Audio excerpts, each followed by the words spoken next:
कधीच नाही चुकणार तुमचे फेवरेट टीव्ही शोज झी5 सोबत, तेही एकदम फ्री। एजे ही रेवती कशी आहे तुम्हाला मुळात माहितीच नाहीये। एजे हिचं खरं रूप काय आहे हे फक्त तिच्या कुटुंबाला आणि मला माहिती आहे। या मुलीचा भूतकाळ इथे माझ्या डोळ्यासमोर। बस दुर्गा, तू सुरुवातीपासून ह्यांच्याबद्दल गैरसमज करून घेतलायस। तुला वाटतंय तसं ते नाहीयेत। एजे हेच बोलते मी। तुम्हाला आता आम्ही सगळे चुकीचे वाटतो आणि हे मोहिते का कोणास ठाऊक बरोबर वाटतात। या मोहितेने आपल्या चांगुलपणाचा कुठला चष्मा तुमच्या डोळ्यावर चढवला ना मला कळतच नाहीये एजे, आणि तुमच्यामुळे आता आम्हाला सुद्धा त्यांना सहन करावं लागतंय। बस इनाफ, तू ह्यांच्याबद्दल असं बोलू शकत नाहीस। व्याही आहेत ते आपले, लीला आणि रेवतीचे आई बाबा आहेत, त्यांना त्यांचा मान मिळालाच हवा। दुर्गा,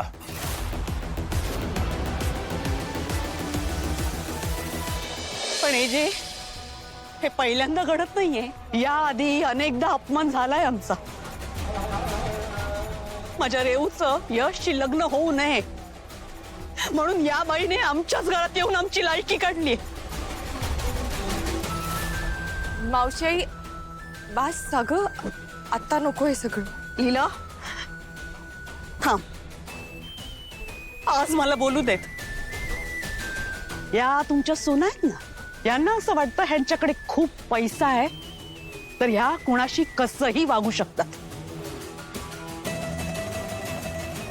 या दुर्गामुळे माझी रेऊ तिच्या प्रेमाचा बळी द्यायला निघाली होती, आणि ही बाई माझ्या रेऊच्या आयुष्यातल्या महत्वाच्या क्षणी तिच्या लग्नाच्या दिवशी एवढं मोठं कारस्थान करतीये। ही बाई आणि तो विक्रांत, दुर्गा त्या विक्रांत सारख्या माणूस नाही, हैवान।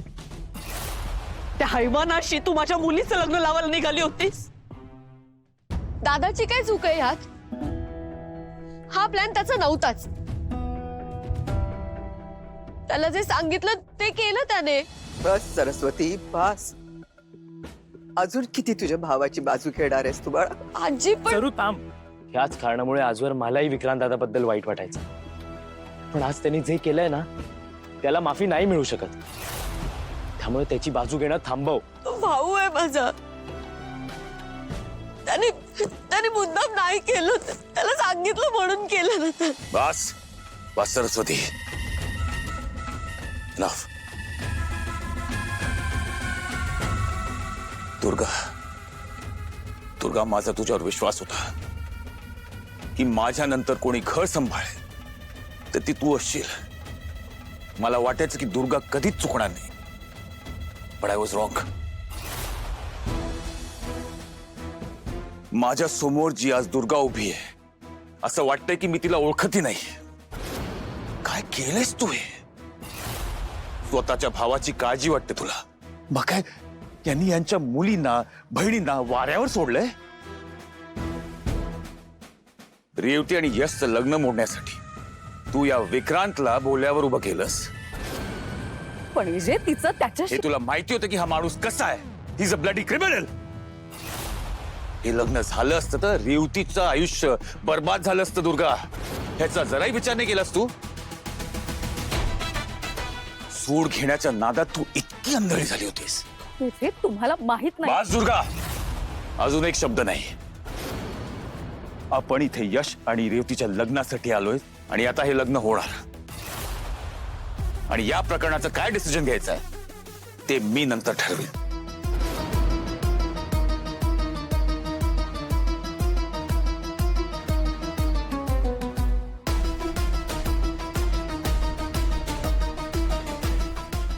गुरुजी, लग्नाची तयारी करा। एजे एजे आता सगळं सुरू होईल, पण तुम्ही प्लीज आधी डॉक्टरांकडे जाऊन या ना।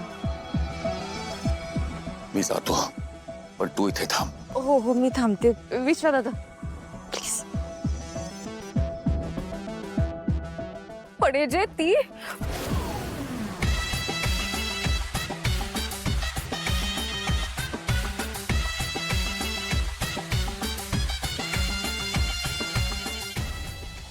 सगळं नीट होत चल विश्वा. चला हे पाठ घ्या तिकडे. हो हो. चला नवरी मुलीला आणि नवऱ्या मुलाला वरती घेऊन या.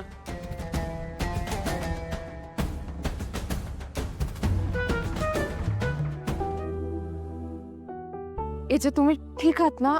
विश्वा दादा काय म्हणाले डॉक्टर? मी ठीक आहे. काही काही काळजीचं काही कारण नाहीये आता. रोजच्या रोज ड्रेसिंग करायची आणि काही दिवस त्या जखमेला जपावं लागणार. ठीक आहे.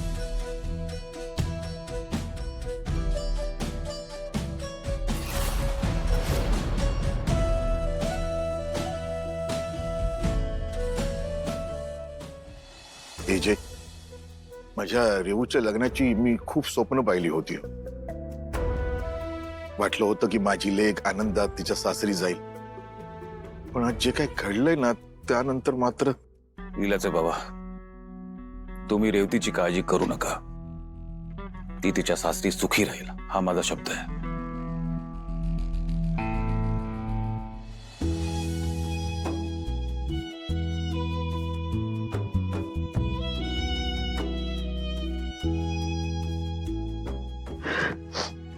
रेऊ,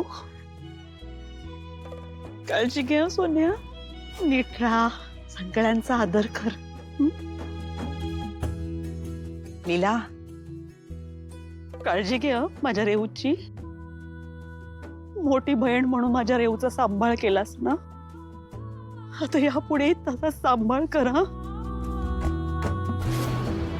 आजपर्यंत कसं तिला सांभाळलंस, तिला मार्गदर्शन केलंस, तिच्या पाठीशी ठामपणे उभी राहिली, तशी तिच्या आयुष्याच्या प्रत्येक टप्प्यावर तिच्या पाठीशी ठामपणे उभी राहा. एवढं सगळं होऊन सुद्धा यांचं लग्न झालं. दुर्गा वहिनीच्या प्लॅनचा पण काही उपयोग नाही झाला. मला याची काळजी वाटते.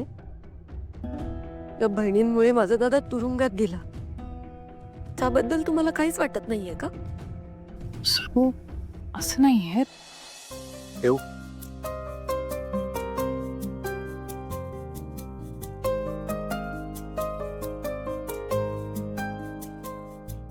अरे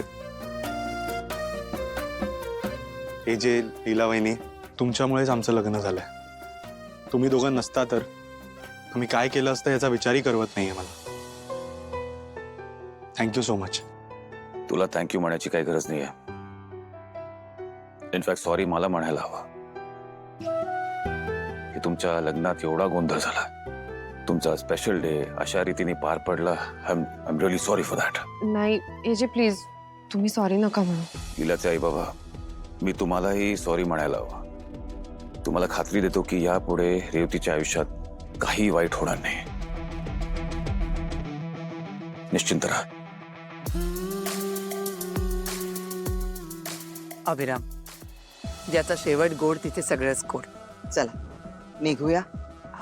हो हो, निघूया. एजे, मी घरी जाते आणि गृहप्रवेशाची तयारी करते. थांबलीला आधी दुर्गाला तिच्या गुन्ह्याची शिक्षा तरी मिळू दे. तिच्या गुन्ह्याची शिक्षा तरी मिळू दे. झी5 ॲप डाउनलोड करा आणि पहा सर्व एपिसोड्स एकदम फ्री.